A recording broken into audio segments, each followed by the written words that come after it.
تا روزی که فرزند به دنیا میاد شخص تماما دیگه خیلی بیرشک نمیشد آخه. نه ما رشک نکردیم، نه تماما رشک نکردیم. مثل که این زمان قهری باشند. نه نه جنگ هم نبود. اگر ممکن بعضن یکان غرغور باشه یکان چی باشه جنگ نبود. ناز نکردن بسیار، لیکن جنجال هم نداشتیم. وقتی که بچه ها معیده بودن چی بودن گپی من بودن. بعدی که بچه ها کلان شدن و سمیاق شدن گپی اوچه می شود. رول اساسی را مرد می بازید. کم کم محتاج مردک میشه. اویلی که من کلانتر بود اویلی که من کمتر. خیلی راست آخه. همین اگر یه آدم نبینیم شد خیال میکنم که یکم گپ شده. با چیزی که من میخواستم شوهرم رد نمیکرد. در زندگی ما هم بسیار پستی بلندی ها را دیدیم.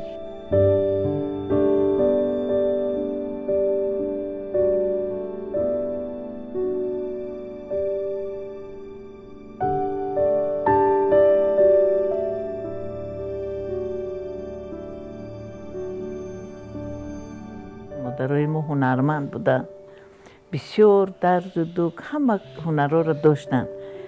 متاسفانه باید 1-2 سال همه این از بین رفت. خدا با شکر که محترم جناب عالی همین هنرهای گذشتگی را از نو احیا کرد. ما رو هنرهای ما رو همه این رو از هر نو زنده گردون. هر یک شخص بغیر از کسب و هنری که در دولت کار میکنه با یک هنری مخصوص داره. همون ده شوق داره، ذوق داره و معلم کار میکنه با ذوق دیگه کار داره. من مخصوص خودم ذوق جوراب بافی دارم. هیچ باور نمیکنم ذوق جوراب بافی دارم. همین در زمینات جوراب میکاریدم و آمده همین بعد کار جوراب میبافتم. این یگان ضرر نداره، برعکس من فایده می آورد. حساب بیوای باز زندگی پیشتر میرفت. چی میکرد؟ در خانه میشینید یگان کس در خلال نمیرسونی، یگان چی نمیکنی. ذوق جوراب بافی غیر همین ذوق معلمی. حاضر ما همه اینا رو یا دختر یا کلینا به همه اینا ما یاد داده استادیم. باید نسل نورس بداند که چقدر ما مادر هنرمند بودن. همینا را ما در همه حکومت خودمان در دولت مستقل ما احیا کردن. بسیار خرسند شده. سرود خاندان باشد، زن و شوهر، زن و شوهر. فروغ این جهان باشد، زن و شوهر، زن و شوهر. ز مهری هر دو می روید، گل مهر و محبت ها. بهار گلفشان باشد، زن و شوهر، زن و شوهر. این یکی هست فیض نیسا فقیر، زنی حلیمه حمیده، زنی عاقل و فرزانه و پرهنر پرکار. یاری این زنی برنا هست عبدالله فقیرزاده، مردی جسور، متین، توانا و در زندگی برای خانواده غمگسار و جانثار. این رفیقان شریف، این جان و این جانان، این شاه و این ماه روزگار بسر دارند. خیلی ساده و آزاده و زیبنده در دهه قزل قلعه ناحیه خراسان تاجیکستان بهتر از جان. و هر دو تا وقت روی کار بودن باری معرفت و فرهنگ ملت را برداشت داشتند. یکی انیقترش اپیما کتابدار و کتابخوان و ترغیبگر کتاب بود در دبستان. و اما رفیق ما باشد از دیروز تا به امروز چقدر مرحله ها را پشت سر نکرده. قدم به قدم در راه علم و معرفت و ادب قدم زد. به بچه خلق فن ریاضی، متماتیکا، حساب جمع و طرح و ضرب و تقسیم را تعلیم داد. از آموزگار تا به حد سرور دبستان فعالیت پرثمر داشت. 50 سال و کنون دولت پیری حلالشان باد. جان و تن شده و با هم آمدند چند 10 ساله پیشتر. دیگر بوی یکدیگر را گرفتند. ذوق و هوس ها به هم پیچیدند. و طبیعت لطف دارد تا کنون و اینها با قلبی سرشار از مهری هم روزگار امیدی سامان و با یاد روزگاران دوشین قصه نخستین آشنایی چی می سرایند شیرین و نمکین. روز پدرم به ما گفت که دخترم هم دیرکتری مکتب سراغ دوره گفت. من حیران شدم. خیلی با مکتبی که ختم کرده بودم با اومدم. بعد دیرکتر گفت که دختر جان ما کتاب دار نداریم. من میخوام که شما خواننده فعال ما بودید، کتاب رو دوست می داشتید، با کتاب خانه با کار میگیرم. منم خرسند شدم چون که کتاب رو دوست می داشتم. من رو با کار قبول کرد. من کرسی چهارم خوانده ایستادیم، ماه نوامبر ما رو به پرکتیک دراز مدت ارائه کردم. به همین زادگاه در نپرالین دادم، قرغان تپه به همین جا آمدم. آیسته آیسته هواید مهر کردیم. بعد همین آیسته بیرون برام سادگی شده در همین دهنی دروازه مکتب. من گفتم فیض صاحب من همینطور کمتر مهر کردم، اگر که چی شود آدم میمونیم خانه هستم. بگو که ما را فریب میکنید. یک ماه یا 2 ماه گذشته بود که به خانه ما خواستگار فرستاد. به پیر مرا در بیمانی گفتند، راه به قلب 4 پیر و 4 تدبیر یافته باشند. البته که دل یافته و قند خوردند و روزگار را شیرین ساختند. پدری و پدری من هر دوشون دیرکتور بودن، دوی معاشرت نزدیک بودن و یک خصوصیت خاص داشتن که ویم دوتار چی بود. یکم وقت خانه مهمان می آمد و دوتار میزد، پدری من دنبورا میزد و سرود نمیخوند و دوتار بسیار خوشحال چیر میکرد. و همه خیلی آشنا رفیقی داشتن. و یک چی دیگه شمی که پدری کس پیشتر معلم شده بودن، دیرکتوری مکتب شده بودن. بعد پدر من توصیه میکنن که رفته پیدیچی شده بود خان معلم میشوی کتی ما کار میکنی. و پدر من پیدیچی شده قرآن تپه داخل شده کتی ما کار کرده. جوانیشان دوست دیگر کتی دوست. بسیاری بعد خرسند شد، هم پدری من، مادری من، هم این طرفی داماد بسیار خرسند بودن، بسیار خرسندی کردن، بسیار اویله های اتفاق آمدن، هر دو اویله اتفاق آمدن، یک دیگر فهمی شد بینشان.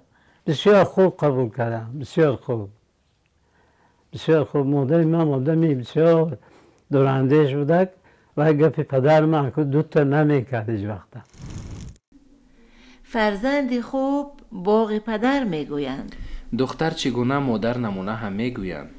انیق نام گذاشتن به دوش پدر بود. شاید، اما تربیت انیق بر دوش مادر است. البته که بسیار خرسندی بود برای من. فرزند یکم دخترچم رخشانه جان 29 می 76 سال تولد شد. این با من یک بسیار خرسندی بود از یک طرف. از طرف دیگر بسیار غمگین بودم برای که 27 می شوهرم رو به ارمه بردن. 29 می من دخترچه تولد کردم. یه سال قریب زندگی کردیم. بعد من خدمت عسکری دعوت کردن. همین خدمت عسکری 7 می بردن روسیه در ریزانسک اوبلاست داره، همونجا از شهر سکاپین گفتنی بودن، همونجا بردن من. بعد همین 20 روز خدمت کردن که بعد تلفن نیو خط رایی کردن که دخترچه تولد شده. یکم دخترچه رخشانه نام کردن. بسیار خرسند شدم اگر دور نبردن ما را یک هیچ که آتپس کردن تا اونجا اینجا بیایم. چونون گریه میکردم، چونون زیغ میشدم. شبهای بیخوابی بود، شر میکردم. بعد یک شبی خود به خود شعر گفتم و بعد که علم داشتم که بعد گفتم که همه شبها نخفته در سری گهواره میشینم، زیباغ آرزوهایم گلی امید میچینم. نمیخوابم که شاید شرفه پای به گوش آید، لباس عسکری در بر یاری رفته باز آید. زندگی همین در همین یک چیز من خلاصه کردم که تا روزی که فرزند به دنیا میاد شخص تماما دیگه خیله. این من دیگه خیل بدم. بعد تولد فرزند درباره خود آرزو نمیکنی، دیگه درباره فرزند فکر میکنی. چی میشم؟ کی میشم؟ وقتی تسبیح عشق میگردونند پیوسته، این یعنی دست و پای رشک را بر وقت بستند زولانه. چی خوبه اگرم چنین بود، اما آن روز نیست برای شما زنها. اگر با نمکی رشک شور نسازید کام مردها. با فکرم نبود و نه که کم کم بود. بیرشک نمیشد آخه. نه ما رش نکردیم. نه تماما رش نکردم. من نکردم. نکه اویلم نمیدونم ممکن کرده باشده. من نکردم. اگر دوست داری باید رشک کنی کم کم. اگر دوست که نداشتی رشک هم نمیکنی. کی رشک میکرد؟ خیلی گاهی من گاهی شوهرم رشکی بسیار نه خیلی کمی ما هر دو یه جا کار میکردیم آخه. یا مکتب یا جا. من کتابدار بودم شوهرم معلم آموزگار خیلی گاه که بسیار نه مثل که این زمان قهری باشند. اینه نه نه جنگ هم نبود. اگر ممکن بعضا یکان غرغور باشه یکان چی باشه جنگ نمون. باشد که جنگ نباشد و نام جنگ گم، اما به اشوه و ناز مگر می شود رویش زندگی را یافت. به هیچ وجه. زندگی گل میکند با وجود ناز و با هستی ناز بردار. کمک شد نفهمی کمک شد خیلی زندگی ده همین دخترچم بعد تولد دخترچم خونی مادرم مهمونی رفتم خونی پدرم همگی 3 روز استادم 3 روز اومدم شوهرم زیق شد خفه شد تو در خونه پدر 3 روز استادی گفت همه یک دختر کلانیم روشان جان بود بعد از همه من یگان بار انا 67 در اومدم 50 سال یک جای زندگی کردیم در یگان جا رفته یک شب من روز نکردم تنها نموندم بود زن زندگی ده چی بود؟ نه ناز نمیکردم برای کی ناز نکردم بسیار لیکن جنجال هم نداشتیم بین ما همدیگر فهمی بود من میدونم بعد نازیدن ها و ملال گشتن ها شرط آشتی را اول مادر به جا می آورد. نه همت پدر بلندتر است و اقدام آشتی از جانب ایشان صورت خواهد گرفت. نمیتونم ممکن که همی شوهرم مانده باشه ده همه وقت من پیش میماندم قدم گذشت میکرد با ما کمک ممکن ایراز کرده باشم قهر کرده باشم ناز کرده باشم ممکن که من ناز کرده باشم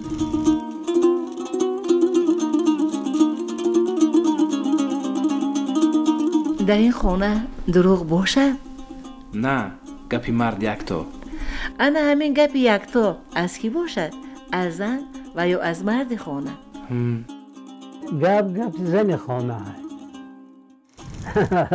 نه من اکو آشکارا میگم وقتی که بچه ها معیده بودن چه بودن گپی من بودن بعدی که بچه ها کلان شدن و سمیاق شدن گپی آچه میشون یعنی قایده همین خیلی های مادر بسیارتر سخنی پدرشان بالا بود من فرزندار فهمادگی بودم که شما فقط پدرتانه من مادرم که فقط پدرتانه عزت کنید حرمت کنید باباتانه بیبیتانه در زندگی ما رول اساسی را مرد میبازید بعدی که بچه ها کلان شدن و سمیاق شدن گپی آچه میشون تو وقتا زن کم محتاج مردک میشه اویلی که من کلانتر بود اویلی که من کمتر حاضرم پنسی من کلانتره اویلی که پنسی من مایده تره لیکن پنسی مای میگوی ایمارا من پنسی مای میگوی خیلی نمیگوی که پنسی تو های پنسی چی های نه پنسی مای میگوی عجب زیبا به نظر میرسند هر دو چیزی بنده تقدیمی از تقدیر در قسمت این دو اما با وجود توفه های پیوسته مستحکم کرده قلب ها را میان 4 دیوار برند این خانه همین خیل انا همین خیل وقتی که این آوازی نمیدوختگیم که ارمیه بود نمولچه ها میدوختم گلدوزی میکردم شعر مینویستم به نامش رایی میکردم همین خیلی گلستک معلم و آموزگار گلس میبنده گلستکای نقشین کردگی بودم ما به فکرم بسیار توفه کردگیم به یادم بوده هست روزی زکس من 1 ساعت توفه کردم این هم من در 1 ساعت توفه کرد فراموش نمیکنم نه که همین توفتهش کم بوده خیلی راست ده آخی توفه فقط با من خودش بود سخن شیرینش بود و ما تحفه اساسیش خودش بود. عجبا چی چیز باشد خوشایند در رفتار و گفتار یا کردار این زن و یا این مرد که هنوزم احترام را قائلند بین یکدیگر این دو تن. سخن از زبان لقمان خوش است دوستم. یگون بار یگون سخن بلند نگفته، یگون بار حقارت نکرده، یگون بار نگفته که ای زن خانه اینجا بخیز تا اینجا بشی. یگون بار حقارت نکرده، گپی پست و بلند نگفته. زندگی ما بسیار خوش گذشته. بسیار زحمتکش است. بسیار هم مکتب همون سالهای اول زندگی کردم نونده خانه پدر که زندگی میکنیم، خانه مادر و پدر ده. این یک دختر ایرکه بود، هم خیلی بود. بعد همین خانه ما آمد گاه وجود شد. همه خواب میرفتم، به سحری مرا بیدار میکرد که خیز تو یگان کار دیاردم که و گاو میجوشید، شیر میپخت، همه کاری که میکرد. بعد رفته پدر و مادر ما بالای سرشان میرفت که خوراک تیاره بیایید بخوره. با همه برابر همه ما مکتب میرفت. ای مکتب یه خیلی پرگول نمیکرد، مکتب میرفت کارشو میکرد، عبیدی میامد یگان کار خانه رو میکرد، اوقات رو میکرد، همه خوشنامن راضی میکرد و با کار دمید. کمال همنشین به ایشان عجب زیبا اثر کرده که دیگر نمیتوان خلاصه کرد که کی را ساخته و کی از بحر خویش بگذشته و به دیگری راه بگشاده. بله، حتی نمیتوان خلاصه کرد که تا آخر دوست داشتن ممکن باشد یا این به عادت مبدل میگردد. دیگر سوال که پیش آمد حتما پاسخ دنبال او خواهد گشت دوستم. خی کو یه رای بسیارتر تاثیر گذاشت دیگر. ممکن که شوهرم مرا ساخته باشه یا که باید گاهی باشه که با من به شوهرم چی کرده باشم. خیلی صد بار شکر که ما یکدیگر فهمی کردیم، یکدیگر ده به مصلحت زندگی کردیم، به مصلحت کار کردیم. بی مصلحت یکدیگر ما یگان کار نکردیم. چیزی که شوهر میخواست من به خواستی هوای بگشتم، با چیزی که من میخواستم شوهرم رد نمیکرد. دوست میشوی چون که عادت یکدیگر میفهمی، میجاز یکدیگر میفهمی، لیکن دوستی و دوست میشی، عادت وی میفهمی، مطابق میشوی، اونس میگیری. همه اگر یه دم نبینیم شد خیال میکنم که یکان گپ شده، یکان کسل شده، در غلطی در چه اونس میگیریم، لیکن محبت زیاد میشه، کم نه. با فکر من روی زندگی خودم که سال چقدر که رفتن گیرکو مهر و محبت زیادتر میشه، کم نه. نظر به یوشیکو با فکر من زیادتر میشه، بسیارتر مهر میکنی، بسیارتر عزیز مینمایی در نظرت. اولش که همین اول دوست داشتی، همین اگر مهر اول باشه که مهری همین حقیقی باشه، بلا حواسی نباشه، مهر باشه تا آخر همین مهر زیاد شده رفتن میگیره. زندگی بسته صد مشکل که هست آسان نیست. شادی و غم هم قدم انسان هاست پیوسته و عاقل باید بود چونشان که بیرهی از شکست اندر شکست قسمتی پیشانی. بله، عشق که استاد زندگیشان شد عاقل و فرزانه گشتند و صبر کردند و برد دیدند و کنون با شهد کامگاری شیرین ساختند زندگانی. بله، زندگی را که دوست داشتی با محبت ساختی دیگر گل می شکفت پیوند روحی و جسمانی و جانی. بسیار بسیار پستی و بلندی بود. همون وقتا زندگی آدم سرفرزند سال دشوارتر بود. اگر زحمت نمیکردی پوشانده نمیتونستی، پاورزول گرفته نمیتونستی، زحمت میکشیدی. من مکتب ده هم یک سمینه کار میکردم، هم دویم سمینه، هم مکتبی شبانه بود در همین ده. یک جمعیت نابینایی بود، نابینایی رو درس میداند شبانه. ما اونجا رفته حسن خطی برایل را یاد گرفته بود، شبانه درس میدادیم نابینا آدم. البته که زندگی پستی و بلندی داره، تلخی و شیرینی داره، برد و باخت داره. زندگی بی پستی و بلندی به تلخی و شیرینی شیرین نمیشه.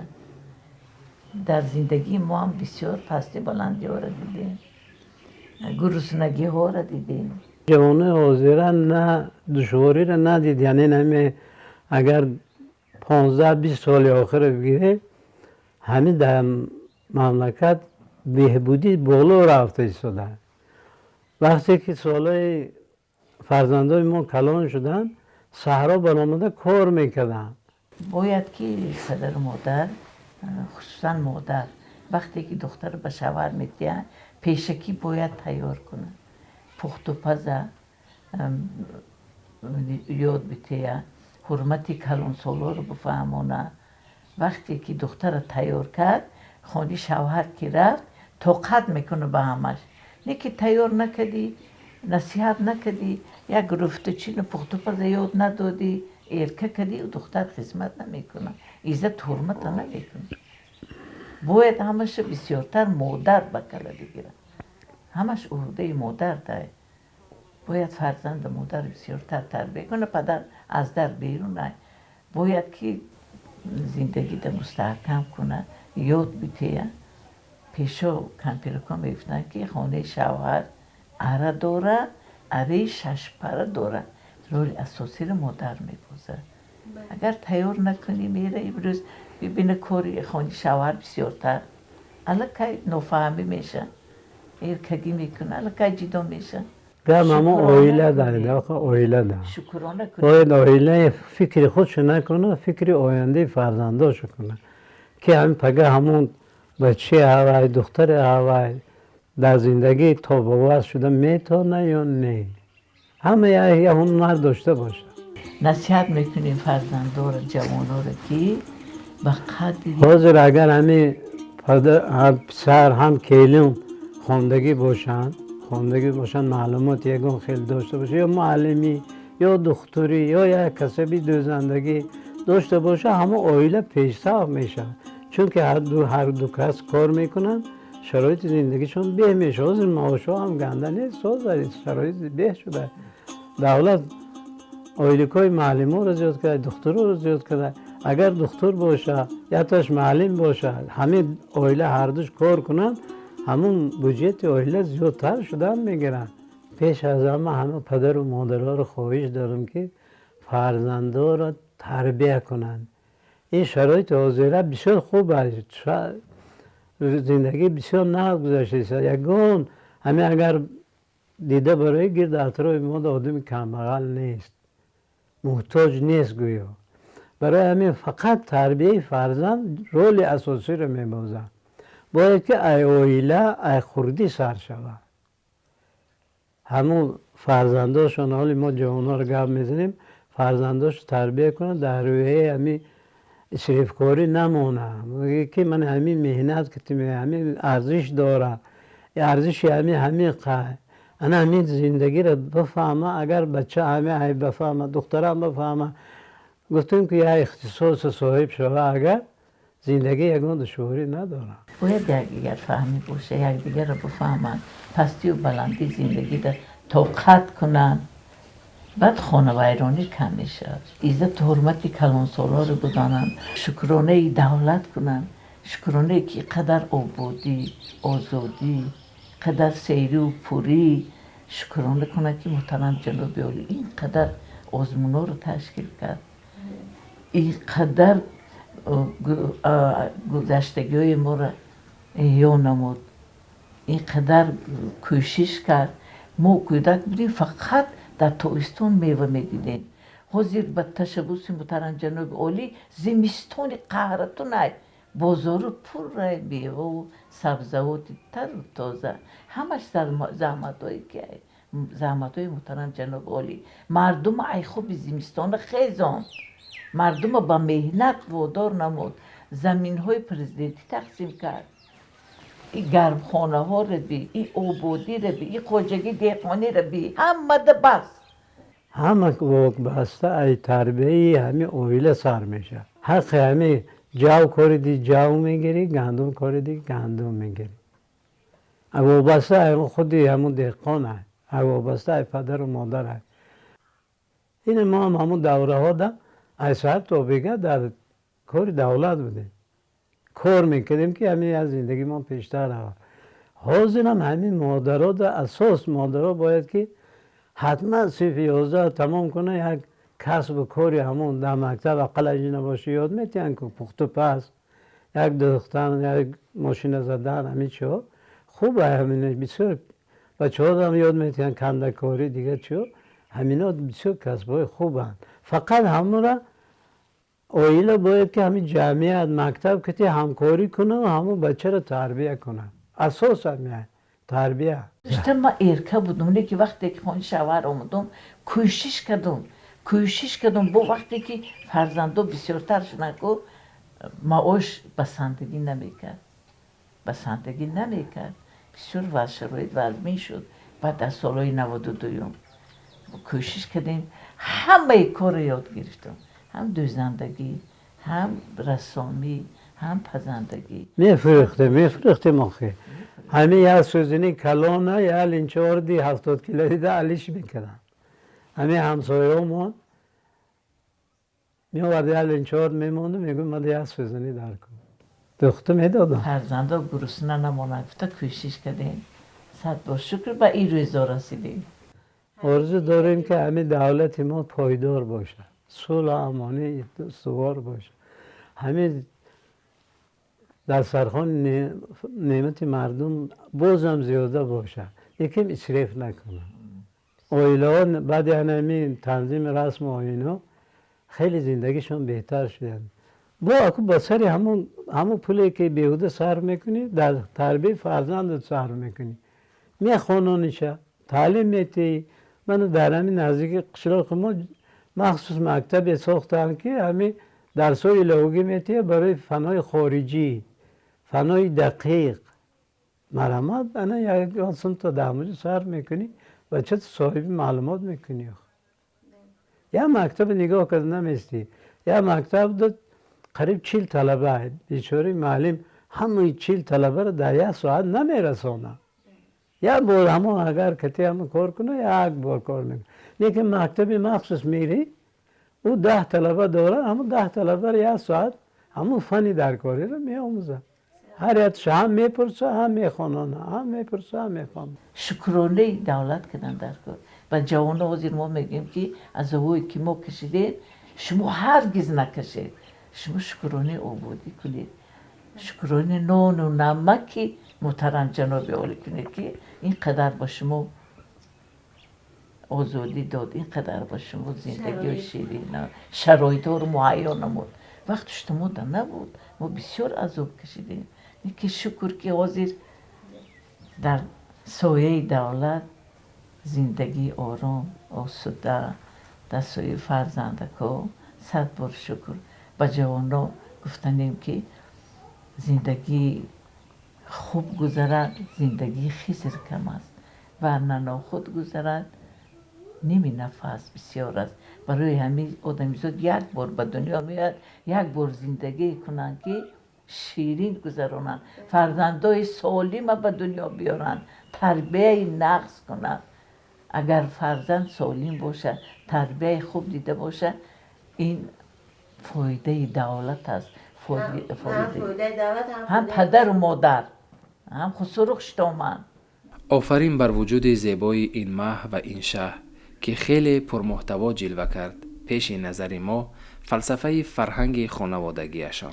بله، آفرین بر وجود زیباشان و نور در خانه و نور در زندگی و نور در جاه و جلالشان. آفرین بر وجود زیباشان. آفرین بر وجود زیباشان.